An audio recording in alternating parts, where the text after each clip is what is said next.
A few years ago, I started making a list of habits that I saw as objectively good habits to have, habits that in and of themselves, if they even if they didn't take you directly toward a goal or do anything tangible in the moment, they were objectively just good habits to have because they would improve the quality of my life. And the reason that I wanted to look at these specifically was because I wanted to understand what kind of a baseline I should have or what things should be non negotiable in my life that would help me improve overall, that would help fix my mental health, improve my mental health, and help me feel feel an easier path to where I wanted to get to. And I have a list of them, and I wanted to share three today. And the reason that I said objectively good habits is because there are certain things that can be beneficial for you, and there are certain things that if you do them, certain habits are good, certain habits are bad, as in they get you to a desired result or an undesired result. But there's some things that you stop doing, and you need to fill the time. You need to fill that time or that space with a different habit. You need to replace the habit. And there's things that are more purpose driven, like working out or exercising or eating right, or there's certain things you do for a season of your life, such as strict budgeting or learning a skill or whatever it is, or practicing a language. You might be going on a trip. And then there's certain things that I think if you bring them into your life, they will just have, they will they'll have the rising tide effect, where a rising tide lifts all boats. And of the three habits that I came up with, these are objectively good habits in the sense that no matter who you are and no matter what you do, no matter what kind of life you have or what you're going through, these things will automatically help.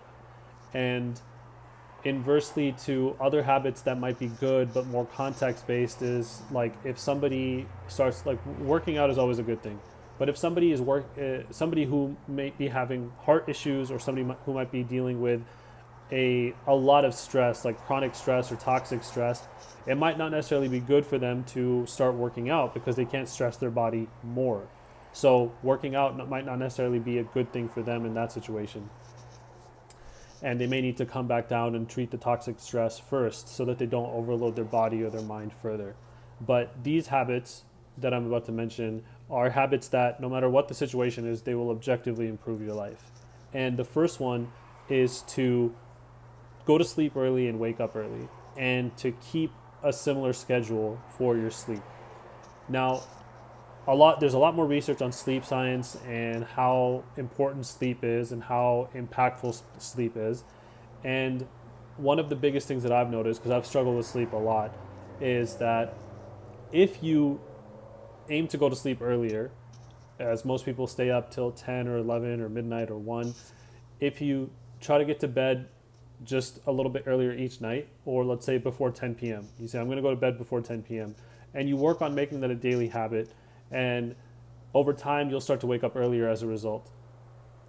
And if you're sleeping at that same window, it might take some time to adjust to, but your body will start to get conditioned and understand that this is the time when I have to go to sleep. It's almost approaching the time or the hour where I get ready for bed, and it's time to wind down.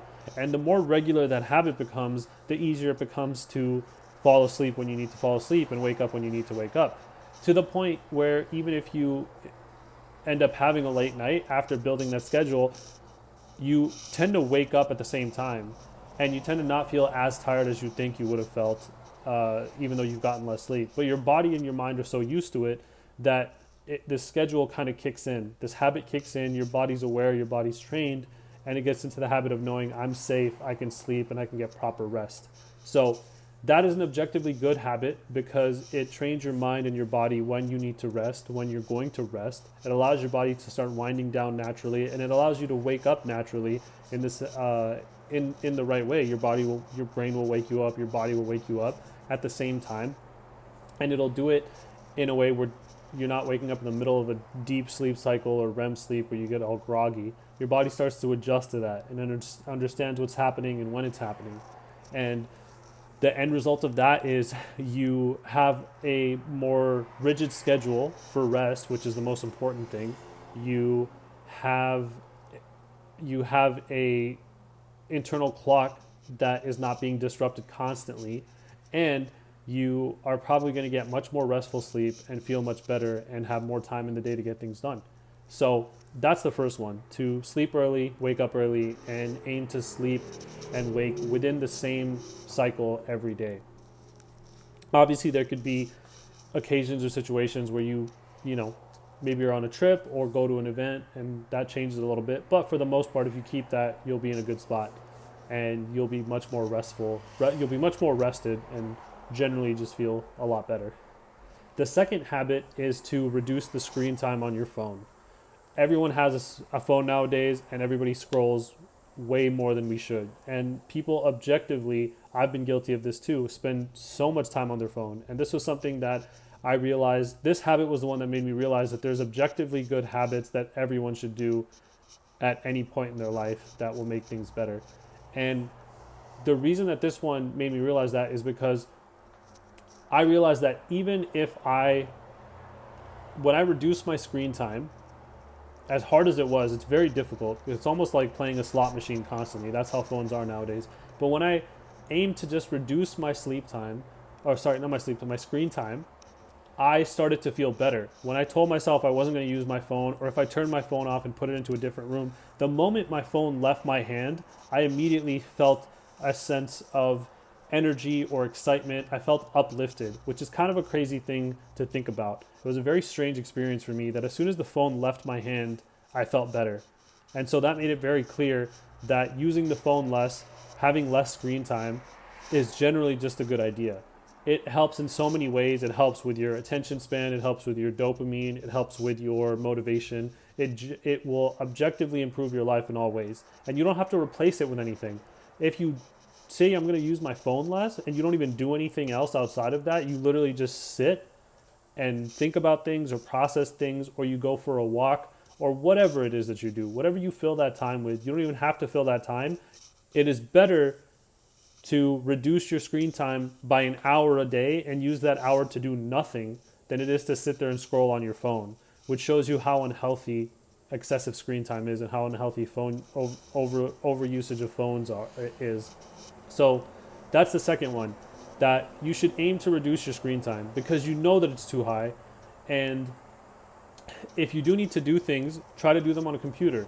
If you need to watch stuff or you like watching things, watch it on the TV. There's a reason screen times are so high on phones. It's because it's way too accessible and way too easy to just lay down, watch Netflix or scroll Instagram or TikTok or whatever. Just doom scroll, check social media 100 times a minute, whatever it is. It's way too easy to do all those things. It's harder to do it on a computer, on a laptop or a desktop. It's harder to sit there and watch Netflix or Hulu or Disney Plus or whatever on TV for as long as you would on your phone. It's actually harder. It is nowhere near as easy to binge watch an entire season on your TV as it is to watch it on your phone. So if you need to do those kinds of things, or you're not ready to let go of those habits, you can do them on so many other places, so many different devices, and other devices actually make it harder for you to sit there and keep doing it. I don't know what that is. I don't know why it is, but I think it's just because it's not as quick. It's not there. It's not pulling you in, because these phones are designed to keep you pulled in and keep you essentially addicted. But if you aim to just reduce your phone time little by little by little, you will notice that you objectively feel way better. And I think this is probably the highest ROI habit that I've thought of, and what's in this list of 3. So reduce your phone screen, your screen time. There's no ifs, ands, or buts about it. There's no two ways about it. Just reduce your screen time and watch how you feel. And even if you replace it with nothing else, I promise you will feel better. And the last thing is to meditate. Now, when I say meditate, I learned this from Naval Ravikant, and he said that when he meditates, what he means is he basically sits there and does nothing. It's a time where you sit, you cut off the stimulation visually. You want to wear earplugs so that you cut out or reduce the auditory stimulation as well. There's no touch. You're probably not smelling stuff all the time anyway. But if you cut out if you close your eyes to the world, if you wear headphones or earplugs and you just you sit in a quiet room and you essentially do nothing. Your mind is able to relax, it's able to process things, it's able to just kind of think through things or just become aware of things. Meditation can mean a lot of different things to a lot of people. Some people say to focus on your breath, some people do guided meditation with apps, whatever it is. Meditation, at the end of the day, I think Naval's definition of it is the best one. You can do whatever works for you, but I think the best way to do it is to give your mind time to process things. And I noticed that my sleep was one of the reasons my sleep was bad was because the only time where I would really sit and do nothing was when I was laying down to go to bed, and that's when my mind started processing everything and it would keep me awake and disrupt my sleep. Or when you're in the shower and you have shower thoughts, it's because it's the only time your mind's not constantly engaged. So essentially you have something that is it's organic, it's living, right? Your brain and your heart, and they're constantly on processing and like not processing but dealing with things and experiencing things. And if you never actually stop and give them time to process and think through these things with your intellect and feel things with your body, it just keeps stacking and stacking and stacking. And I think it's part of the reason that people are so stressed out today, because nobody just stops and gives themselves time to relax and to really just get through things and process things and organize their mind and their thoughts. I think it was Blaise Pascal who said all of man's problems stem from his inability to sit alone by himself. And I think he said this in the 17th century. So several hundred years ago, that insight was very eloquently explained and very plainly explained in a way that's still relevant today, even more relevant today. And it's crazy that he said it back then, before modern technology. So the last habit is to meditate. Now, you can find whatever kind of meditation works for you.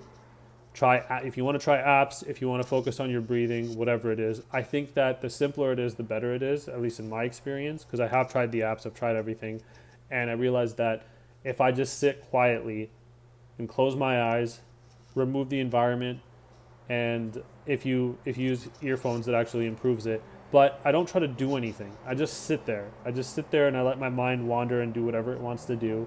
And it actually ends up making it easier to process things and think through things. And if you sit there and just think through the day and think through what you have to do, that also helps. But essentially, there should be no expectation. There doesn't need to be a guided track playing. There doesn't need to be anything of that sort. All you do is sit there quietly, close your eyes, and let your mind process everything. I promise that if you do that, it's going to improve your life. It's going to improve your life because you're going to start to feel like you're processing and getting everything out of the way. Essentially, it's like getting an inbox down to zero, as Naval explains it.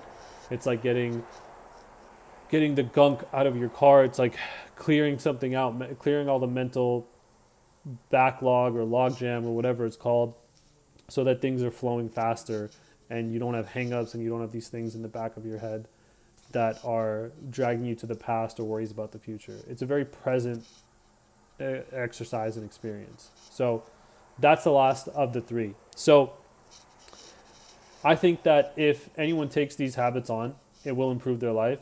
And if it's a lot to do all three at once, then start one at a time. Pick the one that you think you can do and stick with, because the most important thing is consistency, and ease into it and find a way to make it work. If you had to pick one, and obviously they can take a little bit of time to figure out and work through, as I've experienced. But I think I think you should do the first one, which is to sleep early and sleep regularly, and then pick one of the other two if you can't do all three of them. But the most important thing is to be consistent over a long period of time to see the effects. And the effects actually come in very quickly. If you start to reduce your screen time, you'll see the impact immediately. If you start meditating 10, 20 minutes a day, you'll see the beneficial impacts probably within 2 or 3 days. If you start to sleep better, you will see that immediately. So if you can, try to do all three. If you can't, at least start with the sleep and then work your way up to the other two. I think that these things are not anything crazy. They're habits that you could literally make time for tomorrow or today and start to see the improvement in your life of doing these things. So those are the three that I think are very beneficial. They're three objectively good habits that even if they are not replacing anything else, or yeah, even if they're not replacing anything else, they will objectively improve your life. So go to sleep early, wake up early, and sleep at the same time. Reduce your screen time on your phone, and meditate. Try those out. I hope that they work, and I hope that they help. I've seen infinitely good results with them, and I try to incorporate those daily. And it is tough, and sometimes things fall off, and you end up not being as consistent, but that's okay.